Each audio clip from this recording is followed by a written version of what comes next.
Sejam bem-vindos para mais uma live Nutrição no Diabetes. Eu me chamo Lívia Carvalho, sou nutricionista. O principal, nosso objetivo aqui, com todas as lives, não só minhas, como as do professor Roberto Doro, é tentar de imediato aí proporcionar para todas as pessoas que têm diabetes, um ótimo controle glicêmico, um ótimo tratamento, né, do diabetes. Primeiro, para prevenir complicações diretamente aí envolvidas com o mau controle do diabetes, com o mau controle da glicemia, e também para gerar em cada indivíduo não só saúde, como qualidade de vida, uma expectativa de vida maior, né, e também com saúde, com condições da gente desfrutar muito bem pelos anos de vida aí que a gente pode ter pela frente. E é um prazer estar aqui com vocês em mais uma live para falar um pouquinho hoje sobre resposta glicêmica, o que seria essa resposta glicêmica, como que a gente consegue identificar qual está sendo a nossa resposta glicêmica frente à nossa alimentação, às refeições. E, antes de mais nada, então, caso sirva para você aí o conteúdo, a gente espera que seja muito proveitoso, que ajude um pouquinho aí a conquistar o conhecimento, que é a fonte, a chave aí para o sucesso, e podendo compartilhar, né, a live com pessoas que vocês conhecem que também vão se beneficiar. Não esqueça de deixar aí o seu like, né, e poder participar, mandando aí nos comentários as perguntas para a gente, que vai ser um prazer enorme aí, tanto para mim quanto para o professor Roberto Doro responder, certo? Então, sem mais delongas, vamos ao tema de hoje, que é a resposta glicêmica. Quando a gente fala de resposta glicêmica, né, que é o quê? Nós temos aí um perfil de glicemia, que é a taxa de açúcar no nosso sangue, ao longo do dia, né, ao longo da nossa vida e do funcionamento do nosso corpo. Precisa ter glicose, que é o combustível principal do nosso organismo lá na corrente sanguínea, sendo distribuída aí para o corpo, para todos os tecidos utilizarem essa energia, essa glicose como fonte de energia. Quando a gente fala de resposta glicêmica, então glicemia, taxa de açúcar no sangue, resposta glicêmica é a variabilidade dessa minha glicemia para cima, para baixo, né, ao longo de um período aí, de um dia, por exemplo. Então, quando nós acordamos, né, sem se alimentar, a gente está no período de jejum, e aí a gente tem a glicemia de jejum, taxa de açúcar no sangue, sem o impacto da nossa alimentação, das refeições de um café da manhã, por exemplo. A partir do momento que nós nos alimentamos, fizemos aí o café da manhã, a nossa glicemia tende a subir, né, porque a gente está consumindo alimentos, qualquer que seja a composição da minha refeição, e esses alimentos vão impactar nosso controle lá metabólico dessa distribuição de glicose que tem no sangue. Primeiro essa refeição é digerida, depois ela é absorvida e a glicemia, né, a glicose que vai estar disponível lá no nosso sangue, essa glicose então vai para a corrente sanguínea para alcançar aí os diversos tecidos do corpo. Na live da última semana, eu cheguei a abordar um pouquinho aí do que acontece, né, depois desse processo de digestão, absorção e da chegada dessa glicose até a corrente sanguínea, com relação à insulina, né, o papel da gordura corporal, do peso corporal, da ação da insulina, da sensibilidade do nosso corpo para essa insulina, que está disponível também na corrente sanguínea agir. E isso tudo tem a ver aí também um pouquinho do que eu vou falar hoje. Por quê? Porque hoje já se sabe aí por vários estudos, várias meta-análises, né, revisões sistemáticas de grande peso aí na literatura científica, já se sabe que a variabilidade glicêmica, né, quando está variando demais, vamos pensar principalmente aí no caso do diabetes, né? Existem pessoas que têm uma resposta glicêmica de pico de glicemia após uma refeição, mesmo sem ter o diagnóstico do diabetes. Às vezes está começando a sinalizar lá no exame de sangue que alguma coisa ali com relação ao metabolismo da glicose não vai bem, né? Existem pontos aí de referência, de pontos de corte aí de meta, né? Que diz pra gente que o metabolismo da glicose não está acontecendo da forma que deveria. Ela começa pontualmente a aumentar no sangue. Então, às vezes, não é nem um diagnóstico de pré-diabetes, existem alguns critérios ali estabelecidos para o médico fechar ali o diagnóstico do pré-diabetes também, não só do diabetes. Mas vamos imaginar, no caso do diabetes, a situação de controle aí, né, de resposta pós-prandial. Hoje já se sabe que, no geral, a variabilidade glicêmica, não só em pessoas com pré-diabetes, mas com diabetes também, é um preditor direto e de forma independente aí para aumentar o risco de mortalidade, por exemplo. Né? Então, hoje a gente já não fala mais, será que meu diabetes está bem controlado? Como é que anda a minha glicemia? Né? Como é que anda o metabolismo da minha glicose? Não é só a hemoglobina glicada que a gente vê lá no exame. Além da hemoglobina glicada, uma segunda recomendação que se fala muito é o tempo e a variabilidade da minha glicemia. É o tempo que eu permaneço dentro daqueles alvos de glicemia que são determinados, as metas glicêmicas, que é o time in range, né? E a variabilidade, como que ficou ao longo de um período do mês, dentro ali a hemoglobina glicada, a gente faz uma referência dos últimos 2, 3 meses, né? Que é o tempo de vida média de uma hemoglobina.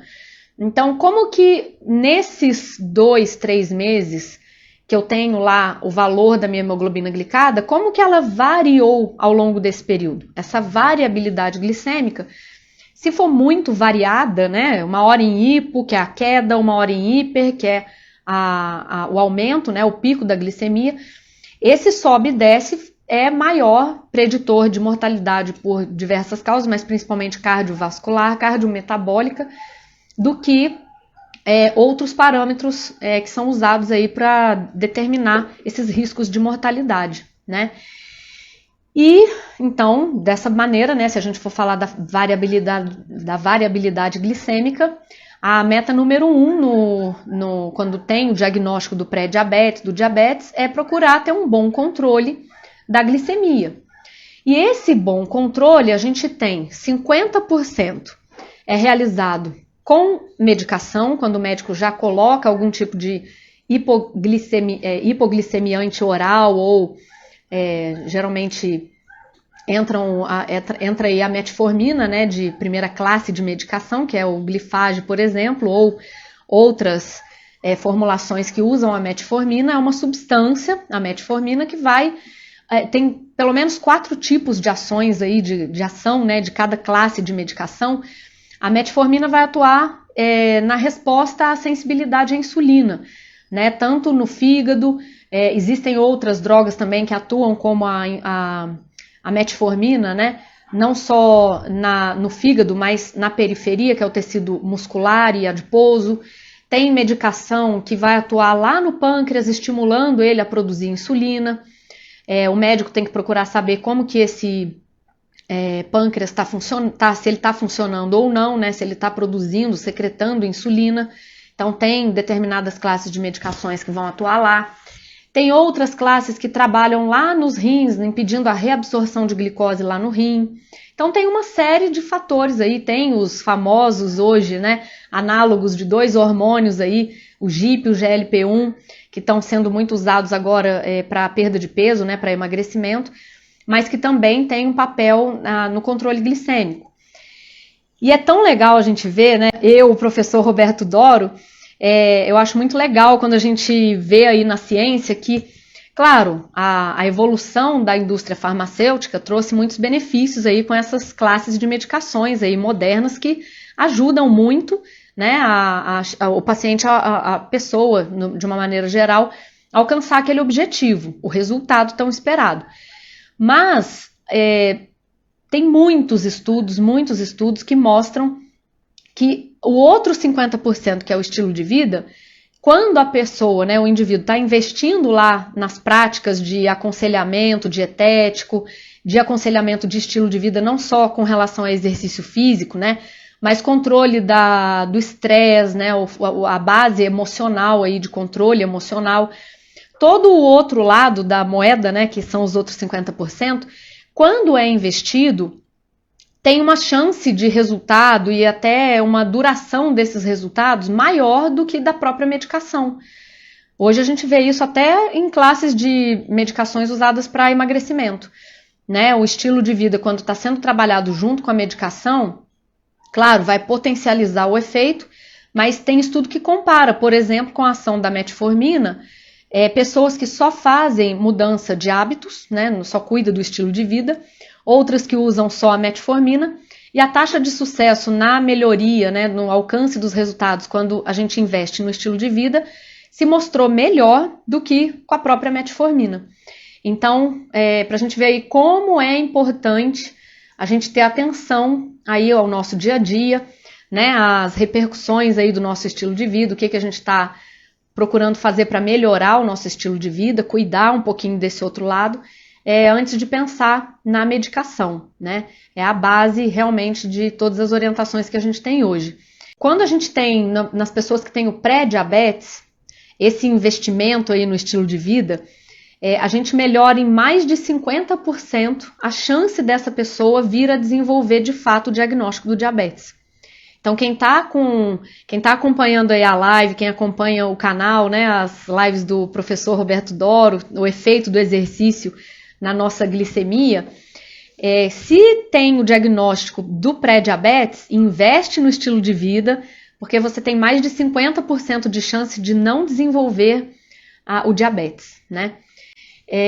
Então, até tem uma pergunta aqui na caixinha, que é exatamente o meu próximo ponto, o meu próximo tópico aí da live. Qual a diferença entre índice glicêmico e carga glicêmica, né? Então, o que acontece? De todos os componentes dietéticos, né, carboidrato, proteína, gordura, o efeito do álcool, né, na nossa variabilidade glicêmica, todos os nutrientes e o álcool, que não é um nutriente, tem um efeito direto ou indireto no controle da glicemia, ou nessa variabilidade da glicemia. Então, o que acontece? Quando a gente pensa na parte do nutriente, especificamente, carboidrato, proteínas, gorduras, a gente vê que pelos estudos e como que a gente consegue avaliar a resposta ou o impacto desse nutriente ou do mix da refeição ali em si, mas vamos pensar no nutriente específico, como resposta glicêmica, né? O que é a resposta glicêmica então? Estou em jejum, vou fazer o meu café da manhã, vou começar o dia, vou começar a minha alimentação. E aí a minha determinada refeição ali, o alimento que eu comi ali, seja uma refeição mista, que é o que a gente vê, né, em quase 100% das vezes, mas a não ser que a pessoa esteja controlando ali, restringindo um grupo inteiro de alimentos, que aí vai comer só um alimento específico, mas no geral as nossas refeições são mistas, né? Então o que tem ali de carboidrato, proteína, gordura, um pouquinho de cada item, de cada alimento. Depois o que seria essa resposta glicêmica? Depois do processo de digestão, a hora que acontecer, que haverá absorção dos nutrientes, dos substratos ali que foram do resultado da nossa digestão, é a maneira, ou não é nem a velocidade, mas é o quanto vai subir dessa minha glicemia em jejum, da taxa de açúcar no sangue. Então, quando a gente fala impacto glicêmico ou resposta glicêmica frente a uma refeição, por isso que a gente fala pós-prandial, depois que eu comi, né? Qual foi a repercussão, a resposta do meu corpo falando da glicemia, frente àquela refeição que eu consumi, aquelas quantidades, aquela composição ali da minha refeição. Então, a gente sabe aí que o principal nutriente que tem a ver com essa resposta glicêmica, aquele que mais vai impactar na nossa glicemia, é o carboidrato, né? Aí veio o conceito, há décadas atrás, de índice glicêmico. O que é esse índice glicêmico? É a velocidade com que essa refeição ou esse carboidrato, principalmente ingerido, vai afetar minha glicemia. Qual que é a velocidade de digestão, de absorção e de chegada na corrente sanguínea da glicose ali daquela refeição ou daquele alimento. Então, quando a gente fala de índice glicêmico, existe uma escala de 0 a 100 que vai avaliar alimento por alimento ou até dá para avaliar uma refeição, mas geralmente se a gente vai comparar um alimento com outro alimento de forma isolada. Por exemplo, um pão integral e um pão branco, né? O pão feito da farinha de trigo ali, refinado, grão refinado.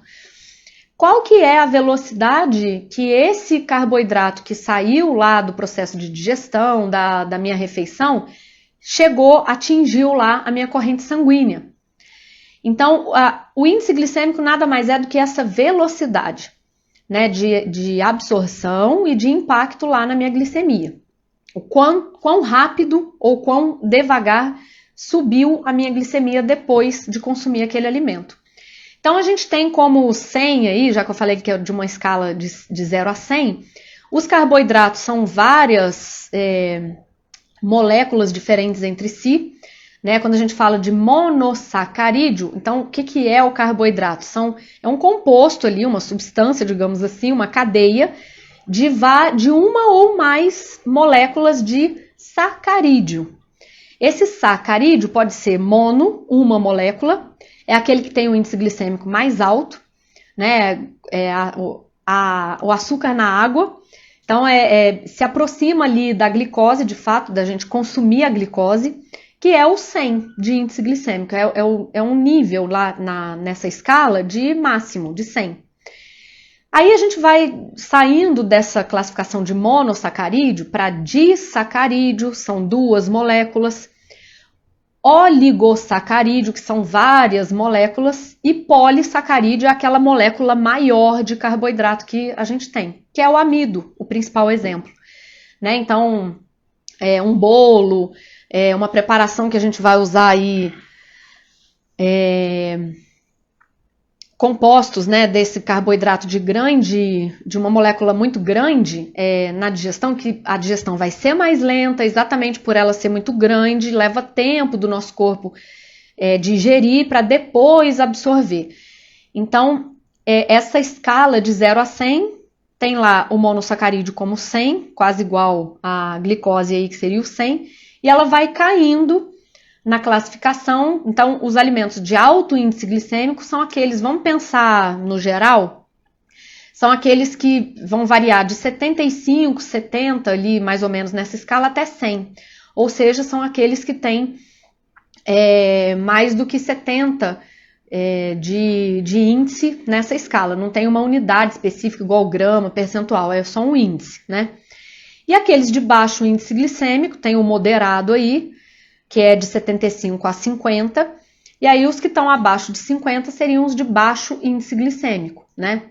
Então, na literatura, a gente já viu os estudos que foram avaliando o impacto desses alimentos de alto, médio ou baixo índice glicêmico na saúde, demonstraram que quanto maior o impacto na glicemia, maior o índice glicêmico, mais velocidade de subida, né, aquele rápido, na glicemia, pior por exemplo, do ponto de vista cardiovascular. O risco cardiovascular aumenta. Então, não seria interessante a gente usar esses alimentos de alto índice glicêmico. Só que, tem um detalhe.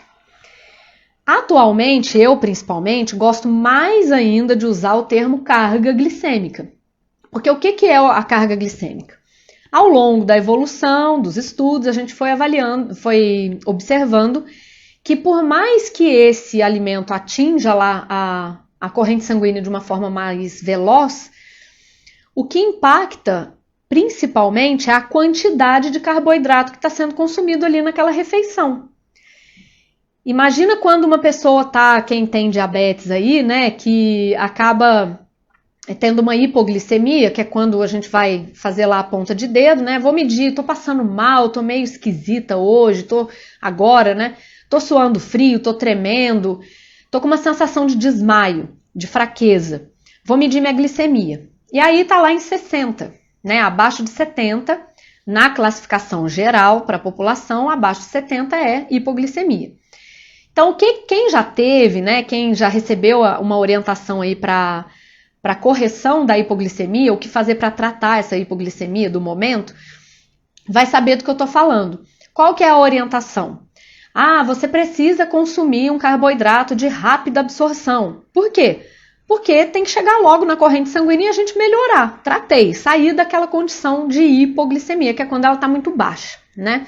E falta, por que dá essa sensação toda que eu falei de tremor, de sudorese, de passar mal, parece que vai desmaiar? Porque falta o combustível principal e único do nosso cérebro, do sistema nervoso central como um todo, que é a glicose. Então a gente tem essas questões aí envolvidas com a nossa atenção, com os nossos sentidos mesmo.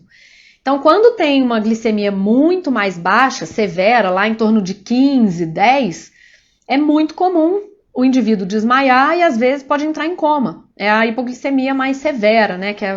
Acho que é o que todo mundo tem medo aí quando relata que tem essa hipoglicemia, ela continua caindo. Então, a correção, o tratamento dessa hipoglicemia, para fazer com que ela suba, tem que ser rápido. O carboidrato leva de 15 minutos a 2 horas para ter esse período de digestão, de absorção e ter a sua resposta glicêmica. Quando eu vou falar mais do carboidrato, porque como eu falei, ele é o nutriente que mais impacta diretamente aí a nossa variabilidade glicêmica ou a resposta glicêmica. Então, tem uma série de questões aí, seria um outro tema também para eu falar aí a respeito do descontrole, né, do diabetes, quando ele está descompensado, que é tanto a hipo quanto a hiper, né? Não consigo controlar, tratar bem o meu diabetes, ele sobe e desce. Isso é o descompensado que a gente fala, né? É a falta do controle. É sempre bom a gente tentar entender o porquê que está acontecendo aquilo ali. No caso da hipoglicemia, fiquei muitas horas sem comer, esqueci de comer o carboidrato, tô me alimentando, mas é basicamente gordura, proteína, tô querendo restringir, controlar, tô com medo do carboidrato, né, já que ele é o que impacta mais a minha glicemia. Então, para eu ter um bom controle do meu diabetes, eu vou parar de comer ou comer muito pouco o carboidrato. Não é por aí, é comer o que é necessário, não acima das necessidades. Então, quando a gente come muito, tem uma dieta, um padrão alimentar muito restrito no carboidrato, pode acontecer a hipoglicemia. Medicação, às vezes está com uma dose muito elevada, principalmente é muito mais comum com a insulinização, né? Quando a gente usa a insulina como terapia hipoglicemiante, acaba tendo um impacto maior, um risco maior de hipoglicemia se ela tiver com uma dose muito excessiva, né? Tô fazendo um exercício há muitas horas já, né? Tô num treinamento aí para uma maratona, um triatlon, e aí não tô me alimentando ali, fornecendo o meu corpo, o combustível, né, para o meu corpo, a glicose, durante horas aí, 2 horas de exercício. Posso ter hipoglicemia também, mesmo inclusive sem ser diabético, né, sem ter o diabetes. Então, são várias situações aí que podem estar relacionadas à sua hipoglicemia, Rose. Tem que sempre tentar buscar o porquê daquela situação para a gente conseguir prevenir, né, de não acontecer novamente. Então, quando eu falo da carga glicêmica, né, carga glicêmica é mais interessante, por quê? Porque não depende só da velocidade de absorção. Então, por que eu citei o exemplo da hipoglicemia? Porque o carboidrato leva de 15 minutos a 2 horas para alcançar o sangue. Mas o quanto essa glicemia, o quanto essa resposta glicêmica vai impactar, vai resultar, depende da quantidade do carboidrato que a gente consumiu. Porque qual que é a recomendação ideal aí para hipoglicemia? Eu já sei que eu tenho que subir rápido. Então eu vou consumir alimentos ali, carboidratos, né, que sejam de rápida absorção, que tem quase lá o índice glicêmico da glicose, né, que estão lá acima dos 70 nessa escala que eu falei, e na versão líquida. Então vou pegar lá o açúcar, uma quantidade de açúcar, que eu já vou falar, e colocar na água para eu tomar, água com açúcar. É a forma mais rápida de corrigir, de levantar a glicemia. Só que uma coisa, quando a gente está passando mal, é a gente fazer essa forma correta que eu estou falando. Outra coisa é a gente sair, né, querendo resolver, comer de tudo um pouco, e a hora que sobe está lá no 300. Olha o pico aí, a variabilidade que eu falei. Então, por que a orientação é, sim, você consumir carboidratos de rápida absorção, para em 15 minutos você está começando a melhorar, se recuperar, mas a quantidade do carboidrato tem que ser determinada. Nesse exemplo que eu dei de água com açúcar, seria uma colher de sopa, que tem ali mais ou menos 15 gramas de carboidrato. 15 gramas de carboidrato, a gente está quantificando o carboidrato que a gente vai usar ali de rápida absorção. Então, é um carboidrato de alto índice glicêmico, mas numa quantidade suficiente para chegar lá em 100 só de miligramas por decilitro. 15 gramas vai subir ali na teoria, cada um vai ter uma resposta glicêmica diferente, isso é importante também a gente mencionar. Tudo que eu estou dando de conceito aqui é no geral, mas cada um precisa conhecer qual que é a resposta glicêmica individual, qual que é o que o meu corpo qual que é a repercussão no meu corpo daquele carboidrato, daquela alimentação que eu estou realizando. Então, tem várias questões aí, mas vamos pensar no geral, né? Se eu, na teoria, 45 a 50 miligramas por decilitro é o que vai elevar na minha glicemia, eu consumindo esses 15 gramas de carboidrato. Então, se eu tô lá até com 50 de glicemia, eu falei que é abaixo de 70, né? Essa orientação de 15 gramas é quando ela não está abaixo de 50, senão teria que ser uma quantidade maior. Mas entre 50 e 70, se eu consumir esses 15 gramas de carboidrato, vai elevar em 15 minutos, mais ou menos lá para 100 a minha glicemia. Aí eu faço a refeição que está destinada ali para aquele período. Né? Vamos supor que isso não vai acontecer, a hipoglicemia, logo depois de uma refeição. Mesmo que ela seja pobre em carboidrato, para ela cair mesmo depois de comer, e fora que a gente tem reservas de glicose no corpo, né, na necessidade, fora o carboidrato exógeno, aquele que a gente está consumindo da alimentação, existem os carboidratos endógenos, né, existem alguns hormônios que têm ação contrária da insulina, e eles vão quebrar essa reserva de glicose para jogar glicose no sangue. Né? Então, tem todo esse processo. A gente, mesmo sem se alimentar, a gente pode gerar glicose no sangue. Depende da necessidade, do que o corpo está precisando ali naquele momento.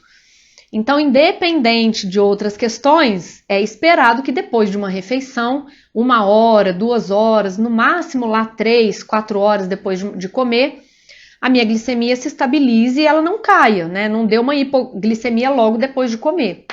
Então, o que é o que é mais comum da gente observar? Acordei passando mal, estou no período de jejum noturno, acordei com a minha glicemia lá em 50, 60, igual o exemplo que eu dei. Primeiro eu corrijo a minha hipoglicemia, depois eu vou fazer o meu café da manhã. Porque aí eu subi ela de forma mais rápida e o café da manhã vai sustentar ela ali numa quantidade viável para o meu corpo trabalhar, começar o dia. Então, quando a gente fala da carga glicêmica, envolve não só a carga glicêmica, a gente pode também associar nessa carga glicêmica alimentos de baixo índice glicêmico, então a gente pode favorecer os dois lados. Usar alimentos de baixo índice glicêmico numa refeição que eu saiba controlar a quantidade, a carga de carboidrato que está ali. Então, a carga glicêmica nada mais é do que a gente unir o índice glicêmico com a quantidade do carboidrato que está ali disponível. E aí sim eu consigo fazer com que essa minha glicemia, subindo mais lentamente, ela chegue no teto que deveria chegar com aquela quantidade de carboidrato que está ali, para não dar uma hiperglicemia, né? Vamos comparar uma refeição que tenha alimentos de baixo índice glicêmico, mas vamos imaginar uma alimentação, uma refeição que seja de alimentos na qualidade ali do carboidrato melhor, que tenham baixo índice glicêmico, mas com uma quantidade de carboidrato além das necessidades minhas do momento. Vamos imaginar que eu estou precisando ali para aquela refeição, eu planejei consumir 40 gramas de carboidrato e eu estou consumindo 50.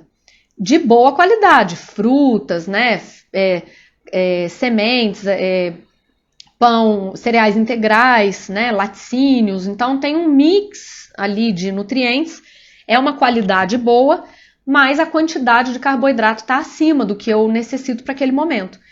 Isso pode gerar um impacto negativo na minha glicemia pós-prandial, ela pode fazer um pico.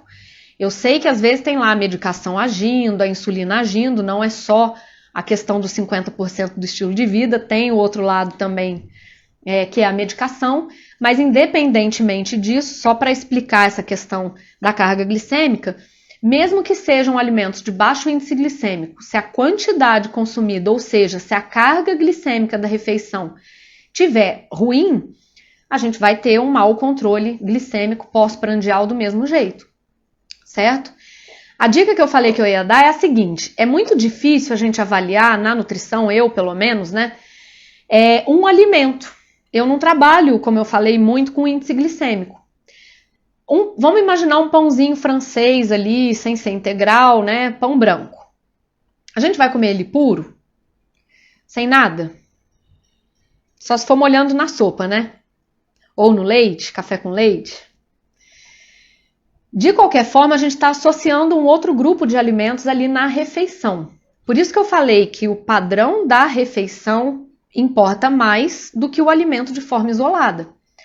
Então, mesmo que eu esteja consumindo um alimento de médio até a alto índice glicêmico, eu como nutricionista, vou sempre quantificar o carboidrato que está ali presente, então carga glicêmica, mas eu vou combinar esse meu carboidrato com outros grupos de alimentos.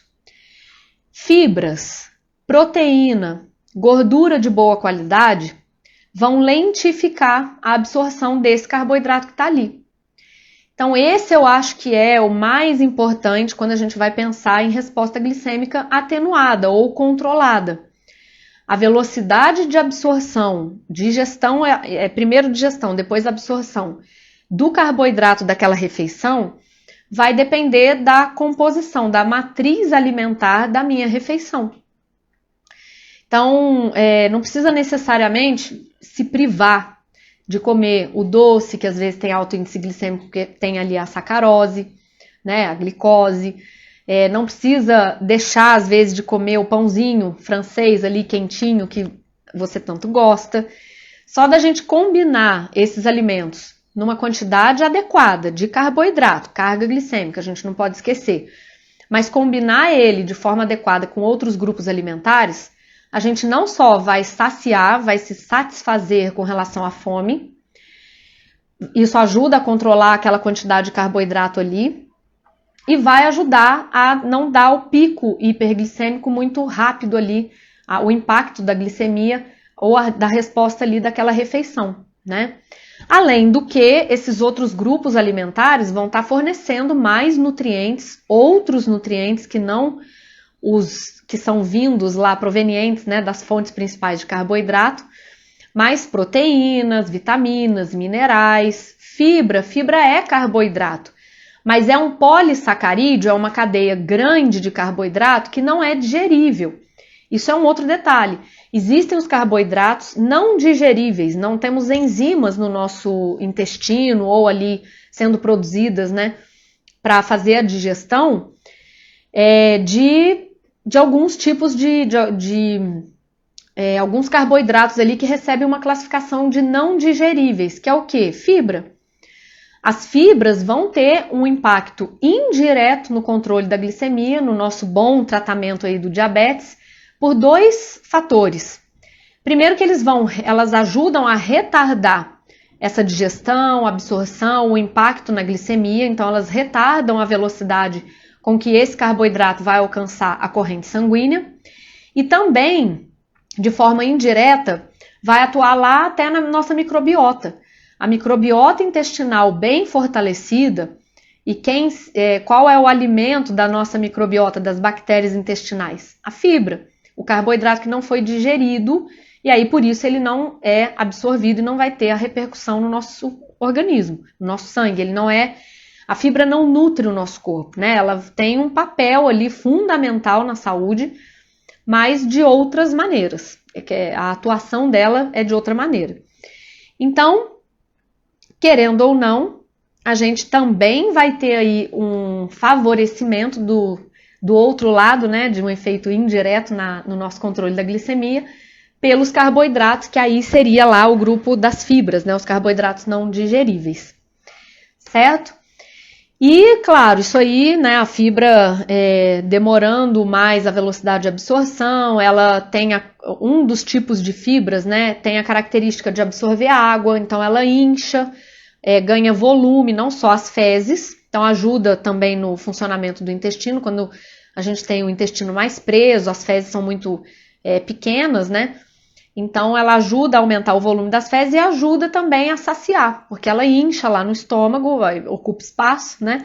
Faz com que a gente tenha o benefício aí de controlar melhor o consumo, né, alimentar, porque a saciedade chega mais rápido, né? A Rose está perguntando, eu posso comer nozes na minha janta e quantas eu posso comer?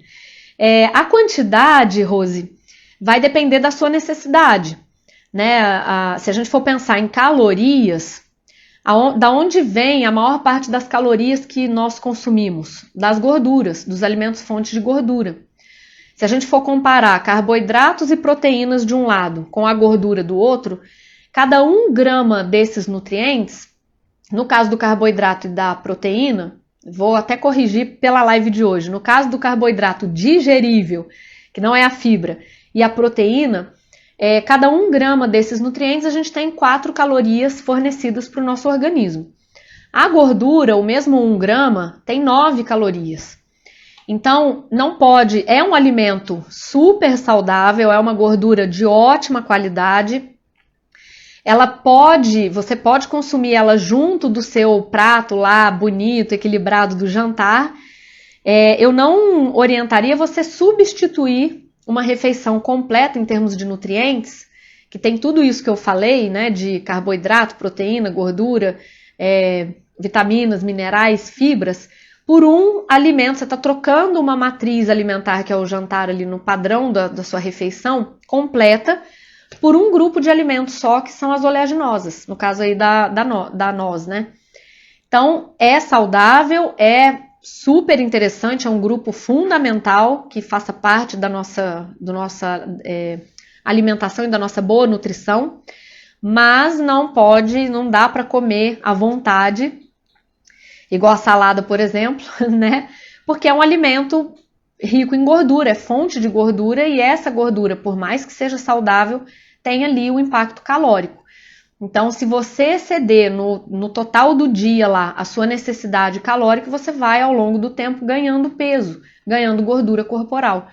E isso, na outra live, eu mencionei que atrapalha o controle do controle glicêmico, controle do diabetes, porque a gente tende a ter uma resistência à ação da insulina maior do que quando a gente está com a gordura corporal ali em dia, né? As quantidades que são esperadas para o nosso sexo e faixa etária. Certo? Bom, pessoal, então esse é o assunto principal da live de hoje. Esse foi o assunto, resposta glicêmica. Lembra de combinar o carboidrato, lembra da carga glicêmica, que é, sim, a velocidade de absorção desse carboidrato, mas principalmente a quantidade de carboidrato que está ali presente, que isso com certeza vai fazer total diferença aí no bom controle, no ótimo controle do seu diabetes, que é acho que a principal proposta minha e do professor Roberto Doro com essas lives e aí com esse canal de informações, de conhecimento. Um beijão a todos, ótimo final de semana, até a próxima sexta-feira com mais uma live aí, Nutrição no Diabetes.